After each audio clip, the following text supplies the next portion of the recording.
Welcome, Diamonds and Gems, to KLAZET, the dressing room.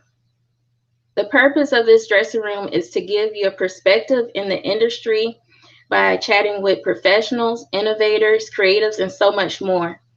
KLAZET is all about getting back to the grit of retailing brand stories, and that includes you. My name is Kiki Strain. I'm the CEO of KLAZET, and today we have the pleasure of speaking with a visionary, Alex Gregory. Alex was the first non-Japanese to head up the North and Central America region for YKK, which he led 3,000 employees. He took over in January of 2002, right when the business world was changing. He will tell us about his experience when the apparel industry left the United States. What changes did they make? What was it like during a difficult time? I think we all can relate to going through a difficult time now. And the people that's there at YKK their current leaders are leading through this difficult time of COVID. Many businesses are going through this trying time, and we must continue to inspire and motivate. Please give a virtual clap for Alex Gregory.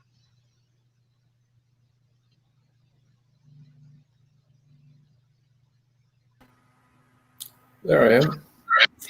Hi, Keith. Hello. How are you? I'm great. Thank you for joining me today. My pleasure. Thank you for having me.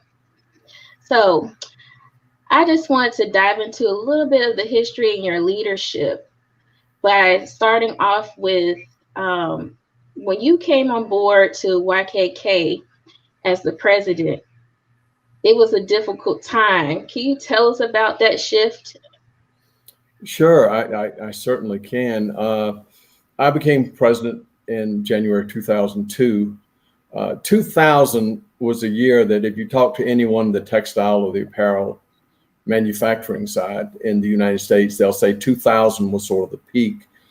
And then, and I remember distinctly in 2001, our business fell off a little bit instead of growing like we had done since we first came to this country in 1960. It's a Japanese company. I don't know if you mentioned that or not. It's a wonderful privately owned Japanese company. And so we had grown steadily up until about 2000. 2001, business fell off a little bit. And then in January of 2002, I took over for the region, which currently is 12 companies from Canada to Colombia. Well, at least it was when I left. Now they have taken over all of South America, including Brazil and Argentina and Chile. So my successor has a much bigger geographic area of responsibility than I did. Plus he has COVID to deal with, which I didn't. So unfortunately, they're in really good hands now with Jim Reed as the current president. So he's doing a fabulous job, as is everybody else on the team. But 2002, my predecessor left and put on my desk the budget that I inherited for 2002. I really didn't have much to do with creating it, but it was a recovery budget. And we were supposed to bounce back. And lo and behold, we didn't. Business got worse. 2003, business got worse. We were actually losing money. In retrospect, I see that we should have acted a lot more quickly, but at the time we sort of hoped things would get better. And you've heard many people say hope is not a strategy. And then when we looked at it and really dug into it, what we saw was the market that YKK entered. For example, when the first factory was built for YKK in Macon in 1973, I was with the first group of engineers hired for that factory. I was hired in June of 73. And we opened that factory. At that time, about 95% of apparel was manufactured in the United States. So that's a good market for YKK to produce zippers in. Forgive me, I should have mentioned earlier that we produce zippers primarily. Now we produce a lot of other things, which we'll get into in a few minutes. But so 95% of apparel was manufactured in this country. Do you know what the percentage is today? Today, the percentage is less than 2%. Oh, wow. So it went from 95% to less than 2%. Well, that shift was just really getting underway about the time I became president. And as you mentioned, I had these 3,000 employees, and so in the short term, we had to stop the bleeding. We had to figure out some way to stop losing so much money. But on the creativity side and innovation side, I felt very deeply that my primary responsibility was to provide a bright future for our employees. So all that was happening simultaneously. So I went down to Macon and I met with 1,000 employees in 20 groups of 50. And I told them what was going on, and we were going to all have to make some sacrifices. We were going to all have to take cuts in pay, and we were going to have to change the benefits, and that there were going to be a lot of shared sacrifices we were going to have to make. Only 2 employees complained during those meetings. The vast majority of those employees came up to me during or after the meeting and said, "Alex, do whatever you have to do to save my job." And that was when I, as the president, realized that was my job. That was my responsibility, to save their jobs and come up with a future for them. So going through that time of sacrifice and really tough times, at the same time, we made a lot of changes. I think this is getting to the heart of the matter, is what did we do to move beyond that? One thing we did was we realized the shift was from apparel to other industries. And so we took our existing sales and we broke them down into a number of industries, such as the automotive industry, the medical industry, the safety industry, our business with the government. We broke all our sales down into those industries. And then in a really dramatic shift in our business, we decided to change the way we marketed our product and developed our product and sold our products. And we created industry groups, and we reorganized from marketing and sales all the way down to product development. We assigned people to specific industries. For example, we sent a team up to Novi, Michigan to become experts in the automotive industry. Today, the automotive industry is our most rapidly growing segment of our business. A typical car in Atlanta, Georgia might have 15 to 20 different products manufactured in Macon, Georgia. We've got 40 engineers down in Macon and in other parts of the country developing products for all those industries. And now when we look back, it seems like such an obvious thing, but at the time we really didn't know what we were doing, but we knew we had to do something. I will say this now, YKK shortly thereafter globally created similar industries. They've never said that we were the first to do that, but from a timing standpoint, I know we did. And let me say something else right here. This is not Alex sitting here talking about what I did. I actually played a very little role in that. Now, I did hire some people and put some people in the right places. I was part of this incredible team, but the team did this, made these changes. We did another thing at the same time we were doing the industry groups. We did a one company initiative. I went around and met with a number of our biggest customers, and I said, what can YKK do to better serve you? And many of them said, there are too many YKKs. You've just got too many YKKs. We want to deal with one YKK. So voila, the decision came that we wanted to be like a virtual one company. We knew we couldn't actually have one company because we needed companies in El Salvador and Honduras and Mexico and everywhere. But I wanted everybody to think like one company. What's the best thing we can do for the customer? Instead of internal fighting about who gets credit for this or that, what's good for the customer? And let's approach business that way. And of course,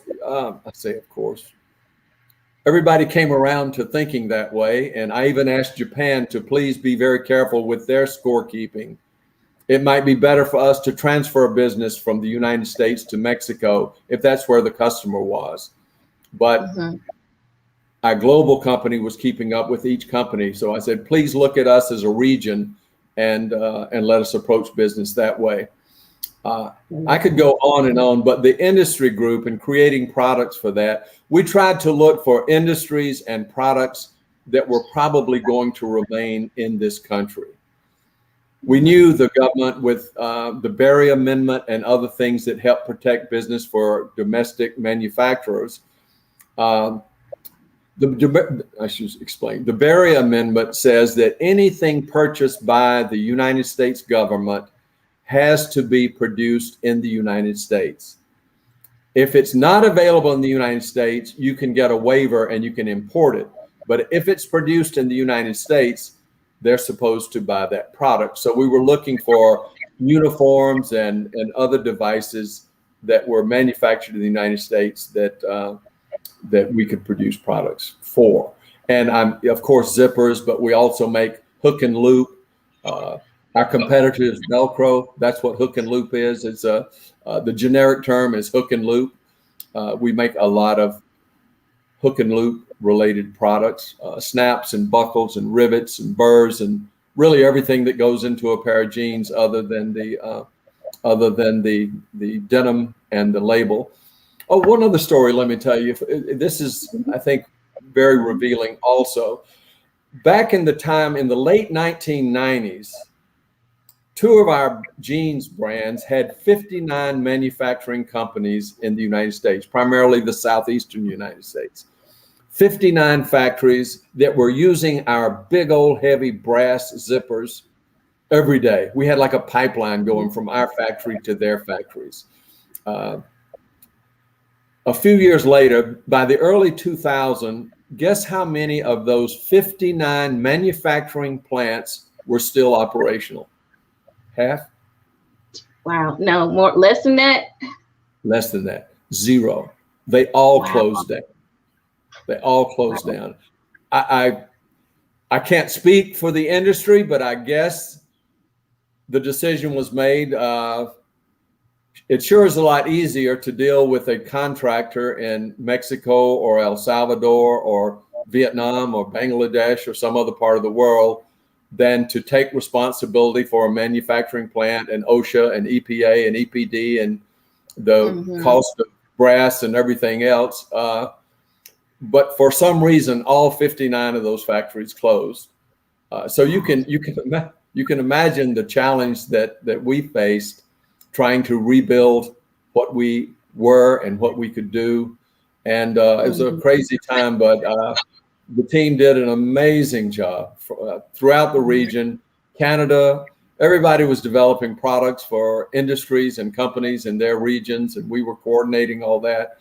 And you know, when you're desperate and you're fighting for your life, the only solution really is to become creative. And our team did it and succeeded. So that's the short version of that. And talking about creativity, Alex, what about the marketing? Like, what did y'all do to like create a marketing team to, you know, deal with reaching out to diversifying the company? Well, that's a good question. You know, YKK has always looked at, from a marketing standpoint, that our customers are the manufacturers. It's not necessarily the consumer. I don't always completely agree with that. And I've heard so many people lately, again, remember that 98% of apparel is being imported now. So the quality of that zipper is more important than ever. So I've heard a lot of people say, I won't buy a garment unless it has a YKK zipper in it, or a pair of boots, or a backpack, or a tent, or anything that has zippers in it.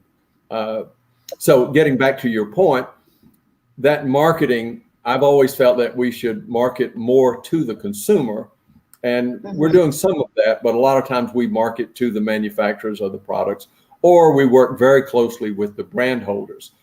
And another thing that we do related to this is, by the end of this year, I think we'll have something like 70 global marketing people positioned in cities like New York and Chicago and Portland and Seattle and Los Angeles, San Francisco, where the major global brands are located. I talk to a lot of college students and I say, just because the product may be manufactured in Bangladesh or Shenzhen, China, still you have the brand holders in the United States, you have the product development work going on here, and a lot of the marketing effort is going on here. There's still a lot of jobs for people in this region to work in this field. So I don't want to discourage anybody from getting into the field. The consumer is still here. So our marketing effort was, first of all, they had to become knowledgeable about the new industries. What's important to first responders? You know, we had never specialized in that. What's important to the medical industry or another huge industry, the safety industry? All of this much of this is still apparel. It's just a different kind of apparel. Suddenly, fire retardancy and water resistance are very important. And then the automotive industry opened up all kinds of new doors. And so we had to figure out how to market to that and how to produce product for that. So it really tested our people, but they responded beautifully. And the results are that YKK's revenue and profits are as good as ever. We love our people and try to take care of our people. My philosophy, well, first of all, the company's philosophy is the cycle of goodness. No one prospers without rendering benefit to others. And I take that very seriously, as does everyone in YKK, I hope. And for me, I always wanted, if someone's standing in a grocery line in Macon or Dublin, Georgia, and somebody asked them, where do you work? That they would be proud to say they work for YKK. And shame on me, I haven't even mentioned that starting in the early 90s, we opened a company that produces architectural products, primarily extruded aluminum architectural products. Have 1 million square feet of manufacturing down in Dublin. It services the entire 48 contiguous states, and they do a fabulous job. And that business is growing steadily and rapidly. Last year, they acquired a company in Canada, Erie AP, that is now part of the YKK APA team, and they're doing a fabulous job. So it's not just zippers and not just fastening products, but also we have the architectural products as well. YKK is all around us. I didn't finish the point I was trying to make, is that getting back to the being proud to work for YKK, I always felt that we had an obligation to have happy employees. That should be our goal, that our employees would be happy. And so we actually did some research and found that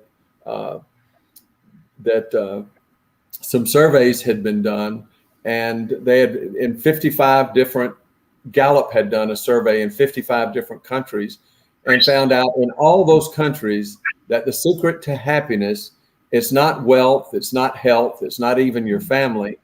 It's having a good job, doing something that's worthwhile, working with people that you care about and people who care about you. So in recent years, we have begun to focus on that. We came up with 25 fundamental behaviors that we discuss every day in every meeting. We discuss one of those fundamental behaviors. Things like do the right thing always, or listen to understand, or clarify expectations, show appreciation, be positive. And employees can give feedback on what that means to them.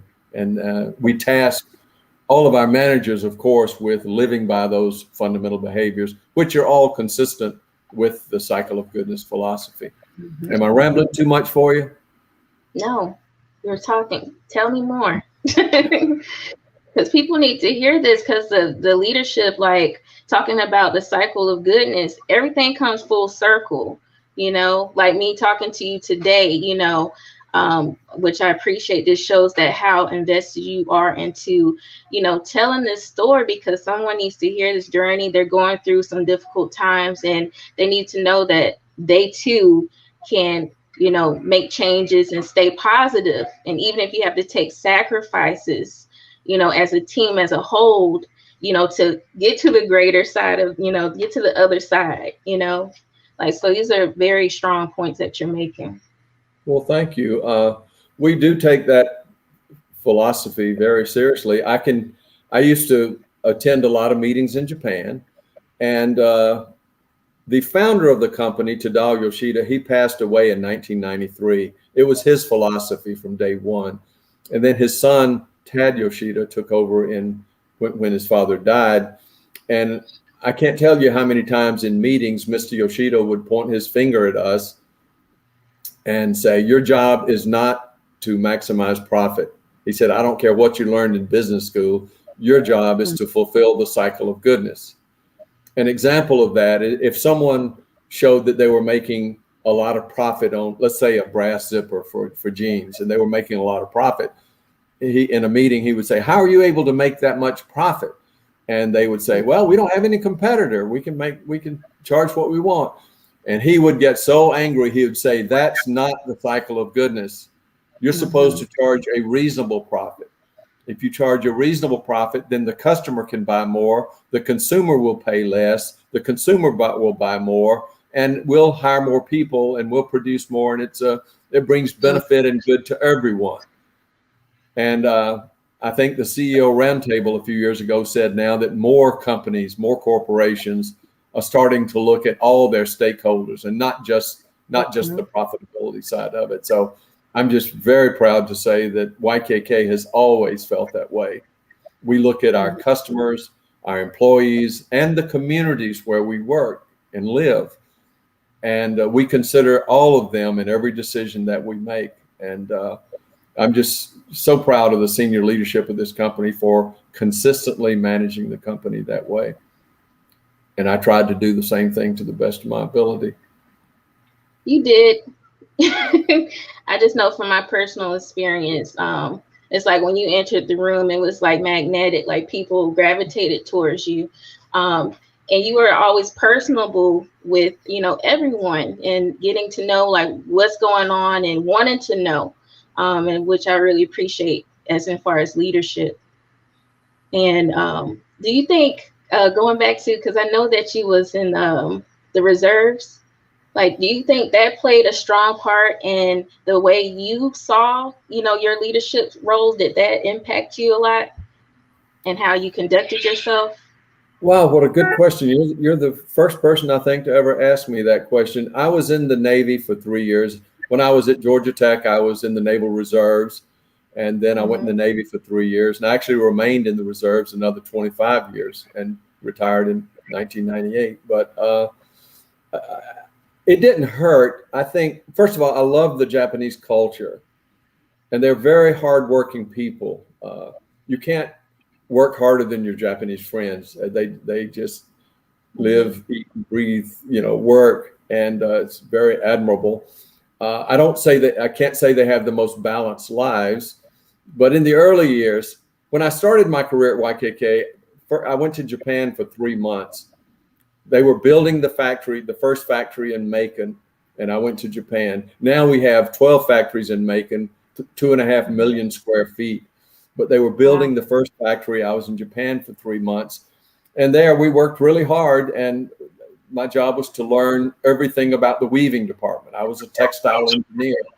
And so my job was to learn about all the machinery and everything so that I could come back and teach the people that worked with me how to do their jobs. But I don't think it hurt at all, the discipline you learn being in the military. You wake up in the morning, you make sure you've got a full uniform on, that your shoes are shined, your belt buckle's polished, and it's just that attention to detail. And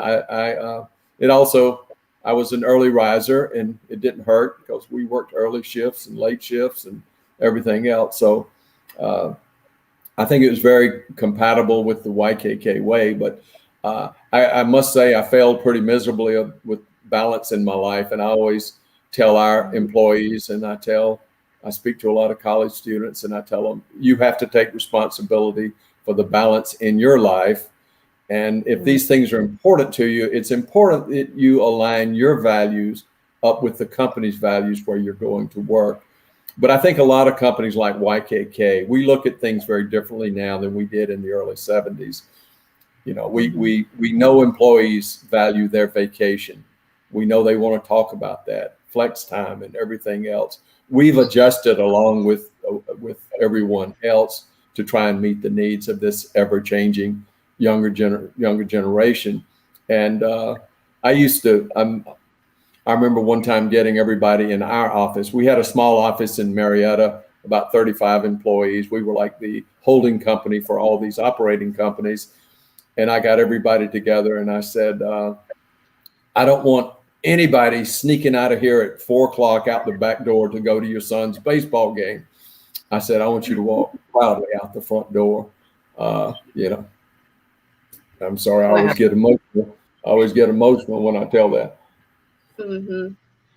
Well, I don't want people to make the mistake I made where, you know, I didn't go to my son's baseball games and my daughter's things. And I'll always regret that, spending my time in retirement trying to make up for it. But a balanced life is very important. You got to take care of your health. You got to take care of your exercise, everything. I remember one time I was at a lunch meeting and everyone was strangers, but there was a table full, and I think she was trying to impress everybody. She said, "Oh, I'm so busy. I don't even have time for lunch." And I was thinking, you know, I'll bet the president of the United States eats lunch every day. So what she was saying is really her life was out of control. You know, she had no control over her life. And that started me to thinking about that. But, sorry, I keep rambling on and on. No, you're not. No, that's important, because that's what I was talking about the other day with someone is talking about balance. And, you know, like you said, how the times are changing. We have so much technology, and we really have seen that impacted with COVID, with working from home and stuff like that. And finding that balance is key. So it's very important. And I love that story, how you said, don't sneak out the back door, walk proudly out the front. That's impactful. I'll remember that. Well, thank you. I mean that sincerely. You know, people are good. And one thing I think good about this COVID crisis, and, you know, my hat's off to everybody dealing with that. I timed my retirement perfectly. I retired in 2018, and of course that hit later. But just having to deal with that, and employers now, managers now, presidents now realize they really have no choice but to trust their employees with all the remote working and all that. And my guess is the employees have responded beautifully. I think everyone is trustworthy. And so, you know, how do you approach people? It's all about people, Kiki. I don't care what your job is. It's all about people. And anyway. Yeah. And I think too, with the trust, it's like this still cycle of goodness. Like, you have to trust your employees, and guess what? They're going to output even more because of that trust and that, you know, that you give to them. Like, you actually benefit more. Thank you. I hope, and let me say, I need to put a little disclaimer out here. We're not perfect, and we still have problems. I say we. I'm not involved with it at all, other than I just love all the people and want them all to do well. But we're not perfect, and I'm sure employees could come on here and say many of our many faults, but we're trying to do better, and we do believe all the things I've said, and we're trying to provide the best possible safe workplace for our employees. And that's all you can do, is always improve and strive. Just strive for the best. You know, you're right. And I didn't realize until I read a book a few years ago, and forgive me, I can't remember the name of the book, but we're all entrepreneurs, you know? I never thought about I never thought about being an entrepreneur, but YKK, my goodness, all the products our team developed and the revenue that's coming from that. It's not just the revenue. These are good quality products, even in the automotive industry. People are sitting on much nicer car seats right now because of products we developed at YKK. And on the apparel side, everything is lighter and more durable, and more cost efficient. Now we just got to get the consumer to move away from the fast fashion, which has been the rage for so long, where fast fashion is fine. It just seems to not have put the emphasis on quality that used to be there. But I think now with the entire discussion of sustainability, I think wearing something for a month and throwing it away, I don't think that's really good for the environment. And I'm not an expert. I would encourage you to get someone who's currently working at YKK, but I know they're all about sustainability. I see all of their posts on LinkedIn, and sustainability is a big global effort, and they're trying to do their utmost for the environment and for the inhabitants of the planet. Yes, we all have to do our part. We all have to chip in and do our part. And well, Alex, it was a pleasure talking to you today. I really appreciate your insight, and I'm sure everyone else will appreciate your insight as well. I hope you have a wonderful day, and pleasure talking to you. Thank you, Kiki. It's been a pleasure. Why don't you come back to work at YKK? No, you're better off doing this. I'll come back when you come back, Alex. I'll come back. Okay, we'll come back as a team. Okay. Well, I wish you great success with your KLAZET venture. I hope it goes well. Thank you for inviting me. Take care. Thank you. Bye-bye. Bye.